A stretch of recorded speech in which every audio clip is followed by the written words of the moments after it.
Guys, I did it.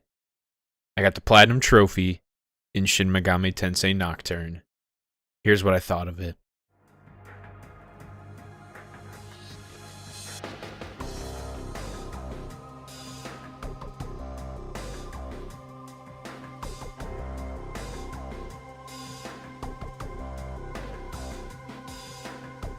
Let me start off by saying I had not played Nocturne before the remaster came out, so I went into it mostly blind other than knowing, the game doesn't really hold your hand and you'll probably die a lot. As one person put it, the Dark Souls of JRPGs. Though I wasn't intimidated.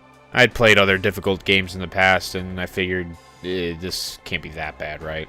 And this isn't going to be an overview of the story. There are people out there that have done a way better job than I ever could doing that. For example, if you want to check out Simply Dad's video on it, they go through the story and the themes way better than I ever could. But anyway, there are 25 bronze trophies, which include getting all the endings, as well as some various tasks that would be done in every single playthrough. Then there are 6 silver trophies, which include maxing out stats on Demi-Fiend, a demon of your choice, dealing 999 damage in one hit, 50 demon fusions, 30 demons joining you via negotiation, and beating the game on hard. And 5 gold trophies for essentially completing the game 100%. 100% compendium completion, mastering and acquiring all Magatama, completing the Puzzle Boy stages, which you need to do to get a Magatama, and viewing every single ending are needed to complete the Platinum. So, how was it? So there's 6 different endings in the game.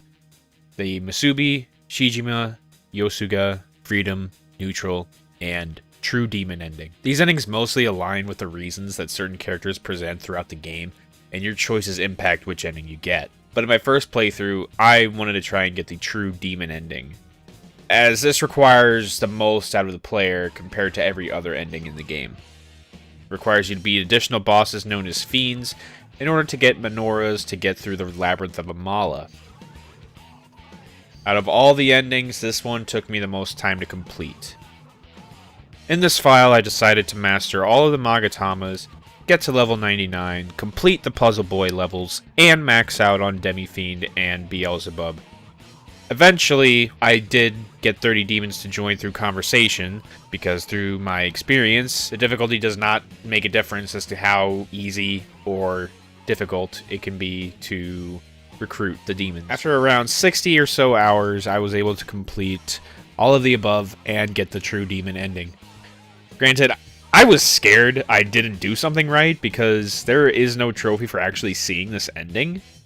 Just the trophy to get all endings. Every other ending has its own trophy associated with it except this one. Through careful consideration, aka viewing it on YouTube, I found out I did everything right, so that was a big relief. From this point, I wanted to get the Platinum without having to replay the entire game 5 more times. As much as I enjoy the atmosphere and setting of the game, even if I cut each playthrough time in half, it would still be around a 200-hour Platinum. So I played the game on Merciful. What? Merciful is an exceptionally easy difficulty in the game. Most enemies don't pose a threat in the slightest, the encounter rate is lowered, and the amount of damage you deal is astronomical compared to a normal playthrough. If any fans are interested in how easy it truly is, maybe I can make another video regarding it. Here are some minor spoilers based on the things you say to the characters in the story.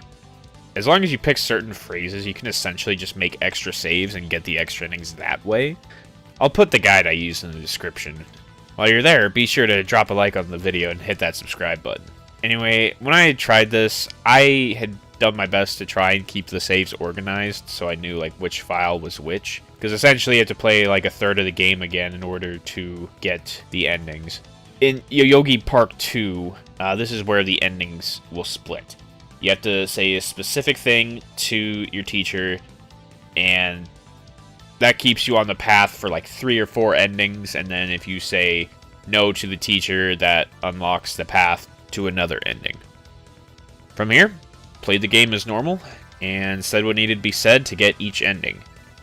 And then again on a different file for another ending, and so on and so forth.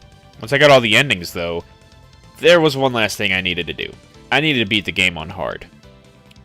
So I decided to go back and finish the True Demon ending on this difficulty. Technically, one of the files I could have went to in that difficulty would not have mattered, because one of the endings just, there's no final boss. You just kind of do the thing at the end, and then you're done. Anyways, I was able to beat the first part of the final boss pretty easily. However, once I got to Lucifer, there was a major problem. Only Demi-Fiend had Pierce. So I had to go back into the Labyrinth of Amala, purchase the Gira Makala with Pierce and a bunch of other really good skills, and fuse more demons with Pierce. Even so, I still had problems with it. Sure, I had Debilitate, but my demons did not have Rakakaja. Sure, I had Tarukaja, Makukaja, and Endure, but without any way to raise my defense, none of that seemed to matter, as they would still get wombo-comboed by his attacks. So I eventually made some demons with Rakukaja, Debilitate, Pierce, and other buff magic, and was finally able to beat the game for the final time. Even after all of this, there was still one trophy I kept forgetting about. The Beverage Buff Trophy. This trophy requires you to buy the 2 beverages before the conception from 2 vending machines. I had no idea you could even buy anything from these before the conception, and I was trying every vending machine I saw in the game until I figured out what I needed to do. So those were the trophies that took actual work to complete. Here are some examples of the easier ones, most of which I was able to complete during the True Demon ending playthrough.